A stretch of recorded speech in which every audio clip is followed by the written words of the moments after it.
What do you think of when you hear the words home economics? Do you imagine a high school class contributing to the continued oppression and subjugation of women? Or do you think of an innovative concept designed to help free women and allow for more equitable time and opportunities? If you thought the former, you are not alone. And honestly, up until a few years ago, I would be right there with you. But today, I want to ask the question that doesn't really get talked about enough. Can we make a feminist case for home economics? And what does that even mean? This isn't just a history lesson. This is a conversation about how something once seen as confining might actually have held liberating potential, depending on how we look at it.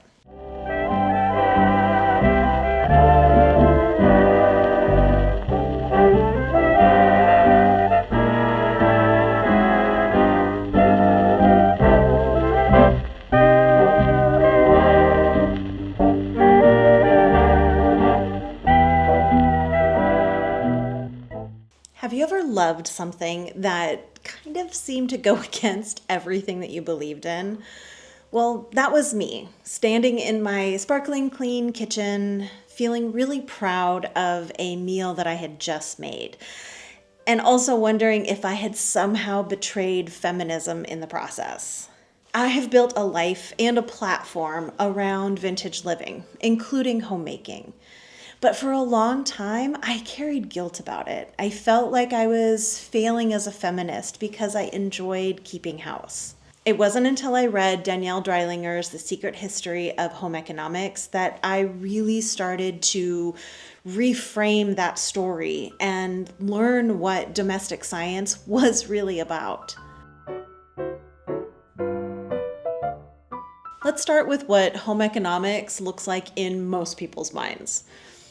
Aprons, apple pies, a room full of girls or women learning to iron while boys took shop class. It's a punchline, something quaint, obsolete. But here's the truth. Home economics actually began as a revolutionary movement, and its roots are in science, feminism, and social reform. In the late 1800s, women like Ellen Swallow Richards, a chemist and the first woman admitted to MIT, wanted to improve public health by applying science to daily life.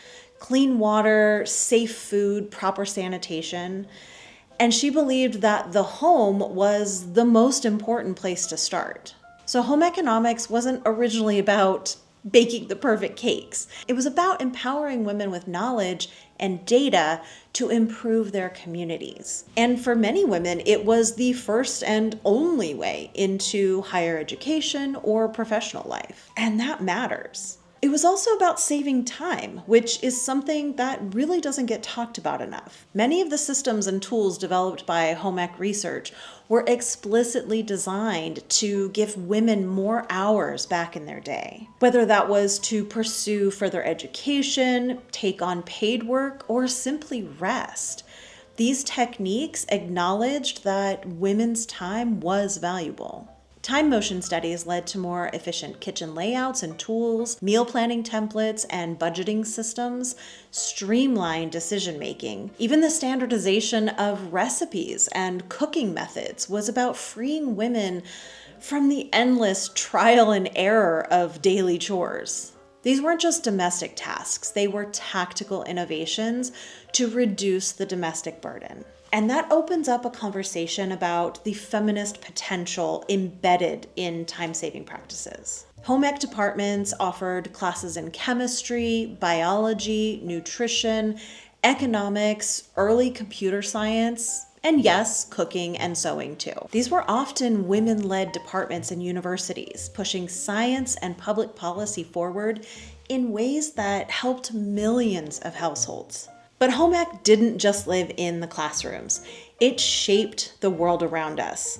Some key innovations born out of home economics research include the Frankfurt kitchen, the first scientifically designed kitchen layout created by Austrian architect Marguerite Schutte-Lihotzky, using time motion studies to save labor and space. Sanitary canning techniques. Home ec departments helped develop safer, more effective ways to preserve food at home, including guidelines for pressure canning. Meal planning guides, like the USDA's Thrift Meal Plan, created during the Great Depression to provide nutritious diets for families on very low incomes. Consumer product testing.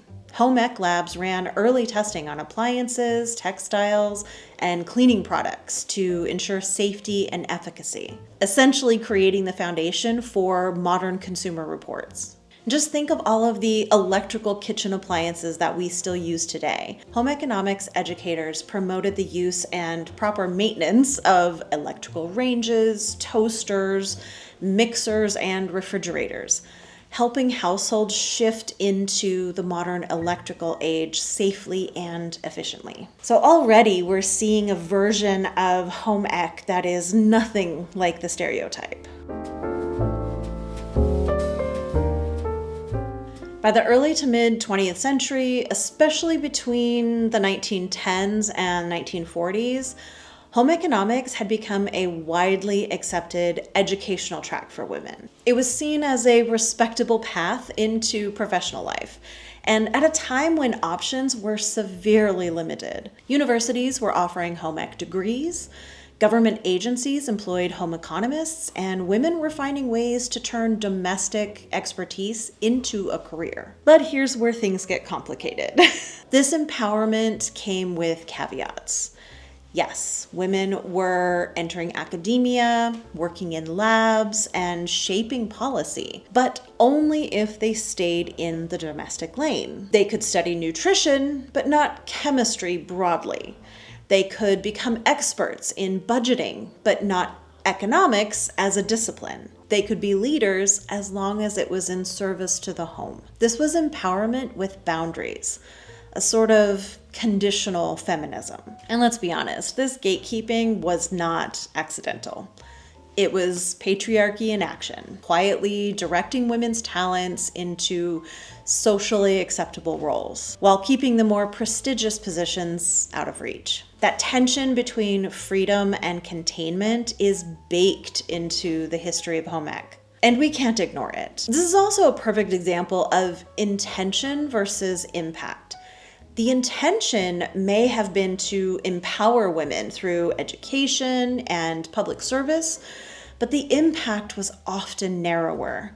For instance, teaching women chemistry through nutrition sounded progressive, but it still confined them to roles deemed acceptable for their gender. They weren't being offered the same freedom to branch out into other scientific disciplines. The system gave with one hand and limited with the other. Then came World War II. During the war, women were called into the workplace in unprecedented numbers.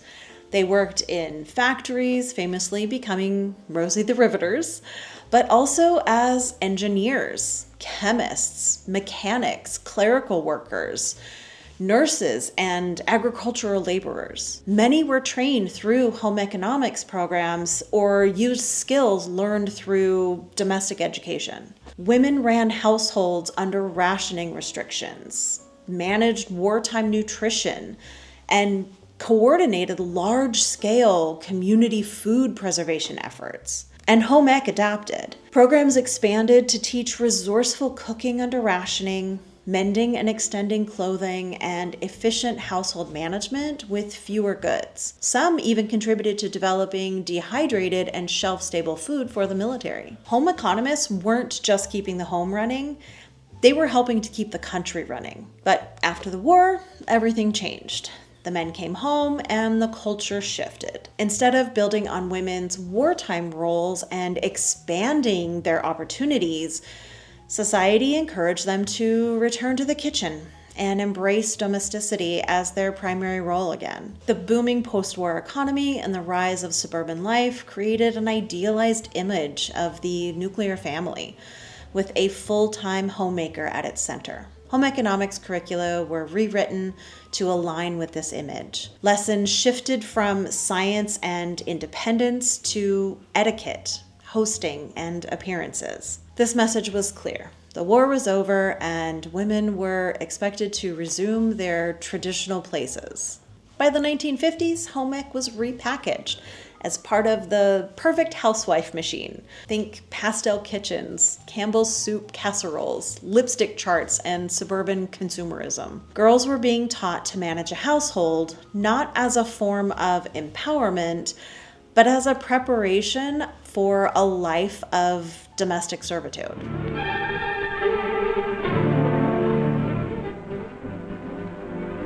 What is home economics? Is it the technical knowledge of the equipment in a home? Or the understanding of how to create beautiful clothes and more attractive homes? Is it the skill to prepare an attractive, nourishing meal? Or the ability to teach others these many things? Yes, home economics is all these and more too. To put it another way, each girl has been preparing for two careers. One, her chosen specialty. The other is a career in homemaking. Homemaking became a performance, and the academic side of home ec was largely dismissed or defunded, labeled as outdated or unnecessary. So home ec became a victim of its own domestication. What started as a tool for liberation became a tool of cultural containment. This is where I really connect with this history because I've kind of lived this contradiction. I've worked out of the home, been a business owner, worked from home, and technically been a housewife. I cook, clean, decorate, manage the household, and I love doing it. But I also identify as a fierce feminist. And for a long time, those two sides of me really felt like they were in conflict. I'd internalized this idea that caring for a home meant giving up independence or agency, that homemaking was inherently anti-feminist, that if I found joy in domestic work, I must be buying into the 1950s fantasy. But the truth is more complicated, obviously. Feminism isn't about rejecting all things domestic. It is about choice. It is about agency. And reading Dreilinger's book was like a breath of fresh air. It gave me a way to understand homemaking when chosen intentionally and supported properly. It can be a form of resistance, a way to reclaim time, space, and dignity. That's also why I have said before, and I will say it again, that I will never do a day in the life of a 1940s or 50s housewife video. I know those types of videos can be fun or nostalgic for some people, and I understand the curiosity, but for me, they bring up a real sense of personal conflict. On one hand, I love vintage fashion and lifestyle and homemaking. On the other hand, I don't want to create content that feels like I'm placating a submissive version of womanhood that doesn't reflect my values or my life. It feels like a performance, and it glosses over the real challenges women faced in those eras. My feminism doesn't disappear because I enjoy homemaking. And I don't want to present my life in a way that suggests otherwise. Let's bring this into the present. We hear a lot about mental load or the emotional labor of running a household. Remembering the grocery list, booking the appointments, anticipating everybody's needs. That work is invisible, and it falls disproportionately on women's shoulders. But what if we treated that work as a real skill set? What if we taught it in schools? What if everyone, regardless of gender, learned how to care for themselves and others? Imagine a modern home ec class that teaches budgeting and financial literacy, cooking from scratch, cleaning and organizing, child development and elder care, conflict resolution and communication, basic sewing repairs and sustainability. These are not just domestic skills. These are life skills. And everyone deserves to learn them. Because let's be honest, these tasks that have been historically relegated to women, they're human necessities. We all need to eat, we all need clean clothes, and we all benefit from living in an environment that's functional, safe, and relatively orderly. We all have to make appointments, care for others, manage a household budget, regardless of gender. These aren't niche domestic chores. They are the foundation of adult life. Teaching these skills isn't about reinforcing old gender roles. It's about equipping everyone with what they need to navigate life with more confidence and self-sufficiency. And there's historical precedent for this. Home economics was one of the first fields to develop child development milestone charts used in pediatric care today, conduct household time studies that led to ergonomically designed kitchens and tools, promote gender-neutral financial education and helping women understand and take control of their household budget and long-term planning. The roots of all of this are still relevant. We just need to modernize the frame. And while these are essential life skills, they're not always intuitive. Some people argue that these things should be taught at home by parents.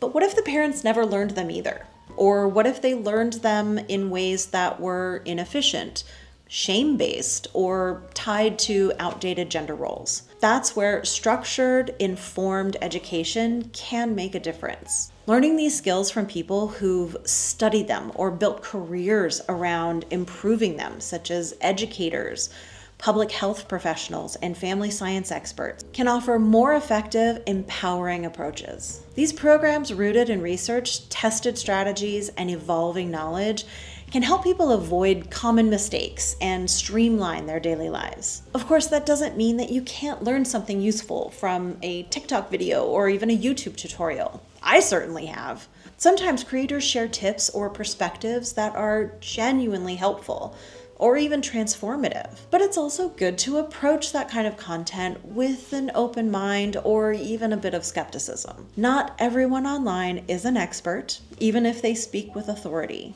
myself included. And sometimes advice that works well for one person might not translate well to another context. Still, the fact that this kind of content is so popular tells us something important. People are hungry for this information. We're clearly yearning for practical, accessible ways to make daily life more manageable. And that's exactly the kind of value home economics once offered and could offer again. Unfortunately, these kinds of courses are vanishing from schools. According to data from the American Association of Family and Consumer Sciences, the number of secondary home economics, now usually called FCS, programs in the United States dropped by over 38% from 2003 to 2013 and has continued to decline. That's a major loss in basic life preparation for a generation of students. In addition to this decline, it's also important to understand how home economics has evolved. Many programs have now rebranded as Family and Consumer Sciences, FCS, in an effort to modernize the curriculum. Today's FCS courses might include nutrition and cooking, child development, personal finance, textiles, consumer rights, and even career skills.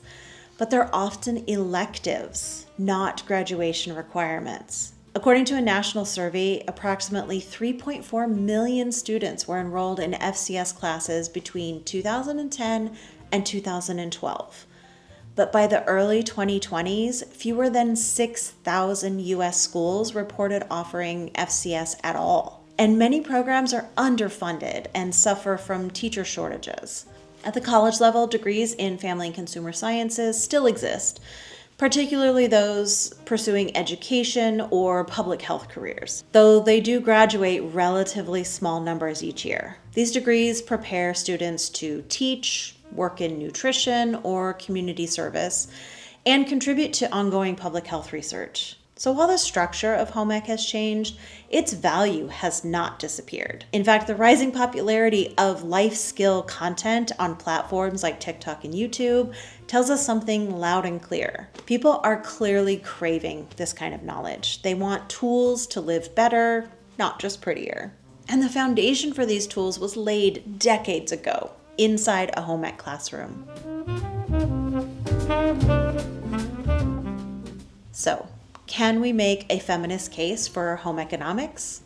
I think so, but it does require honesty and nuance and accountability. The field gave women education, opportunity, and visibility in a world that often denied them all three. It taught science, strategy, and systems thinking, but it also reinforced traditional roles, excluded marginalized voices, and was eventually watered down to uphold 1950s domestic ideals. For me personally, this has been a real process. I've spent years navigating that internal tug of war, wondering if loving homemaking meant I was stepping backwards somehow. There was a time where I felt like I had to justify or explain why I found so much fulfillment in things like cooking, organizing my home, or taking pride in domestic skills. But the more I learn, the more I realize that it isn't the tasks themselves that are the issue, it's the way we frame them and who we expect to do them. That's where the idea of intention versus impact keeps coming back for me. I believe many of the early leaders in home ec had progressive intentions to educate, to empower, and to give women more control over their lives. But the systems those ideas were filtered through didn't support the same goals. The impact didn't always match the intention. Still, I think we can work with that. We can learn from the past without repeating its mistakes. And we can reshape the impact now. We get to decide what these skills mean in our lives. We can treat them not as limitations, but as tools. Cooking, cleaning, budgeting, caregiving, these aren't just women's work. They're human competencies. And when we recognize that, we make space for everyone to learn, share, and contribute more equitably. And that's powerful. And to me, that is deeply feminist. Thanks for sticking with me on this one. I know it was a bit heavier than usual, but I really believe this conversation matters. If you're interested in learning more about this subject, I highly recommend The Secret History of Home Economics by Danielle Dreilinger. And keep an eye out for a future video where I explore the Frankfurt kitchen and the fascinating Austrian woman behind the invention, as well as homemaking time studies. Because there's a whole science behind how long it takes to shell peas or scrub a floor. If you enjoyed this video, please let me know in the comments, give it a thumbs up, and share it with someone who needs to hear it. And consider joining my Patreon. That's where I share behind the scenes content and connect more personally with this amazing vintage loving community. Until next time, stay vintage, stay thoughtful, and keep questioning those systems that shape our daily lives. But personally, I think it's a waste of time to take home ec. What can they teach you in home ec classes that you can't learn right here at home or pick up after you get married? Well, I don't know, but there's some things I'm sure. If you find out what it is, you tell me. All right, I will find out.